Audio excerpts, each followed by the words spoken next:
Más altas que las pirámides de Egipto. Tan grandes como para albergar la Estatua de la Libertad. Más de 45.000 toneladas de piedra que, aunque den sensación de ingravidez, igualan en peso al Empire State.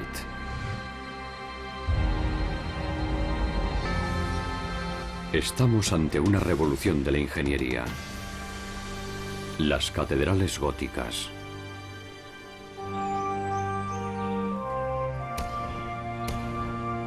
Desde el instante en que aparecieron en Europa hace casi 1000 años, desataron una competencia feroz entre las ciudades.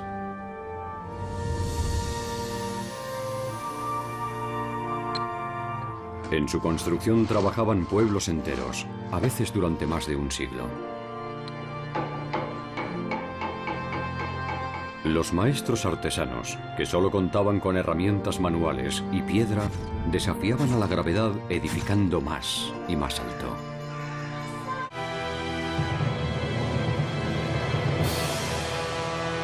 La construcción de las grandes catedrales.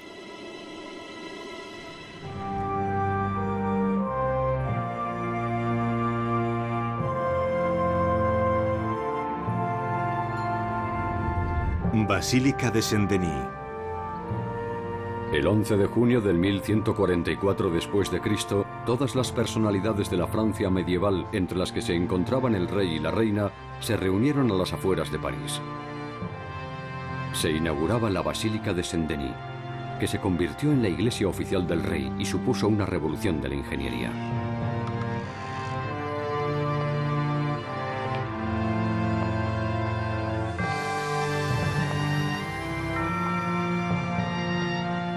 Los rayos de luz coloreada que atravesaban las enormes vidrieras iluminaban unas paredes asombrosamente delgadas y alumbraban un espacio de techos vertiginosos.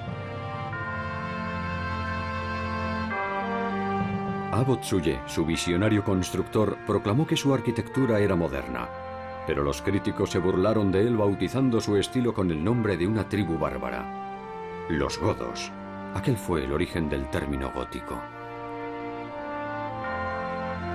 Para Suger, la iglesia evocaba la gloria de lo que la Biblia considera la casa de Dios en la tierra. Para Suger, la luz era un símbolo de Dios. Y al hacer que entrase más luz, esperaba que los fieles se sintieran más cercanos a él. Los aldeanos vivían en espacios pequeños y oscuros, y aquellas imponentes paredes de luz debieron impresionarlos. Las paredes de Suger se convierten en ventanas. Para él, la luz es un material de construcción más. Resulta asombroso que los ingenieros góticos construyeran paredes altísimas y estilizadas que no eran de piedra, sino de cristal en su mayor parte. Paredes de cristal que sostenían enormes techos de piedra.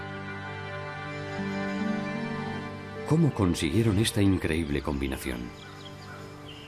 ¿Es posible que los arcos apuntados sean la clave para construir paredes tan altas? Para averiguarlo, Frank y su equipo están construyendo un modelo a escala de uno de estos arcos. Al igual que en las construcciones antiguas, un marco de madera sostendrá el arco hasta que se coloquen las piedras. Con cuidado. Cuando las dovelas empiezan a colocarse en diagonal, entra en juego la gravedad y actúa una fuerza conocida como línea de empujes. En los arcos de medio punto del románico, esta línea se dirige principalmente hacia los lados, forzando a las columnas a separarse. Si son demasiado altos o demasiado anchos, empiezan a abrirse por el centro hasta que finalmente se hunden. Pero en los arcos apuntados, la línea se redirige hacia el suelo en lugar de hacia los lados, lo que permite construir arcos de mayor altura. Aparta los dedos. El arco apuntado fue el primero de los avances que permitieron hacer catedrales de gran altura. Pero incluso este arco tiene sus limitaciones. Frank debe afrontar un nuevo problema. El arco está empujando hacia el exterior, puedo sentirlo aquí. Aunque los arcos apuntados reorientan la gravedad, existe una tensión en la parte superior de las columnas. Si retirasen el marco de madera ahora, el arco se derrumbaría porque la línea de empujes está empujando estas dos dovelas hacia afuera. Frank necesita contrarrestar esa fuerza. Así que coloca un soporte para apuntalarlo. Así es. La línea de empujes llega hasta aquí, que es donde ejerce presión. Este segmento sirve para contrarrestarlo. Esta ingeniosa solución se conoce como arbotante. Eso es. Para que funcione debe estar perfectamente colocado.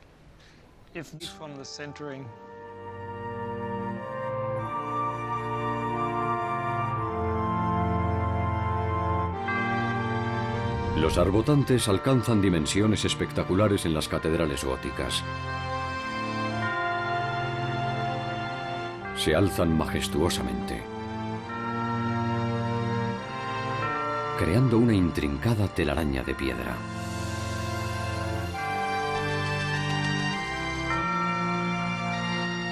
Con la invención del arco apuntado y el arbotante, los ingenieros medievales pudieron inundar sus construcciones de luz celestial y alzarlas hacia el cielo.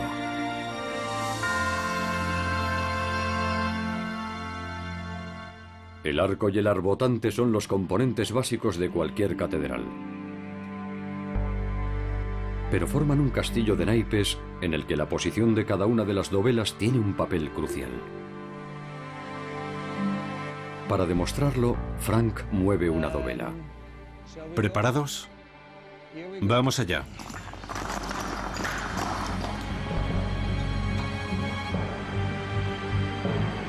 Sin un arbotante que contrarreste las presiones, el empuje del arco hacia afuera desplaza la columna. Y la estructura se desmorona.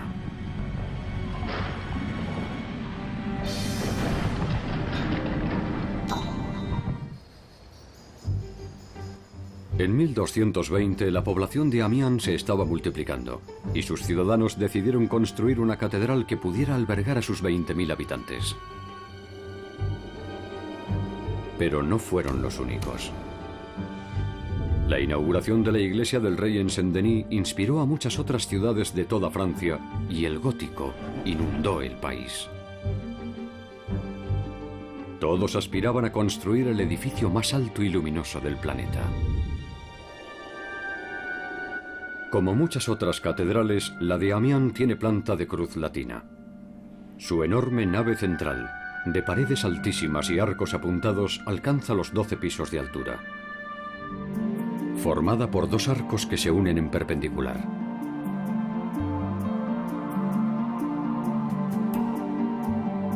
La bóveda de crucería transfiere las cargas del techo a las columnas para que no sean las paredes las que las soporten. Las fuerzas se concentran en estos nervios y permiten que en todo este espacio podamos abrir ventanas. La bóveda de crucería es otra de las grandes innovaciones del gótico.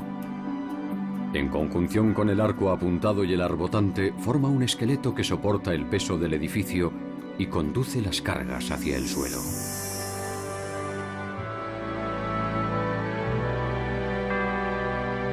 Así es como los ingenieros góticos consiguieron poder llenar las paredes con vidrieras gigantescas.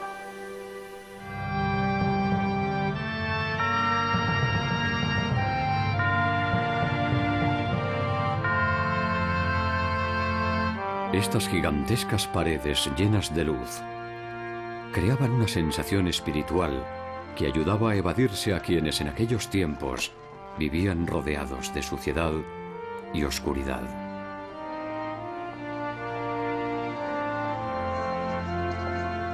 Jacqueline Young es una experta en catedrales góticas. Lo que más impresionaría a cualquiera que entrase serían sus increíbles dimensiones.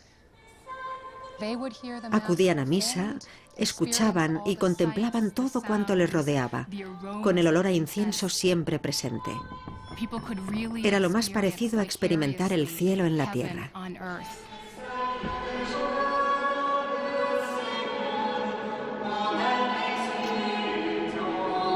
El propósito de estos inmensos espacios sagrados era espiritual, que los fieles se sintieran más cercanos a Dios.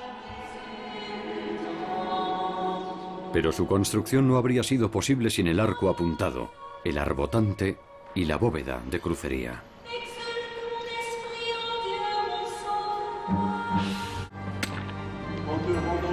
Impulsados por la fe y guiados por la ingeniería más audaz, los arquitectos góticos cambiaron para siempre nuestra forma de construir grandes edificios,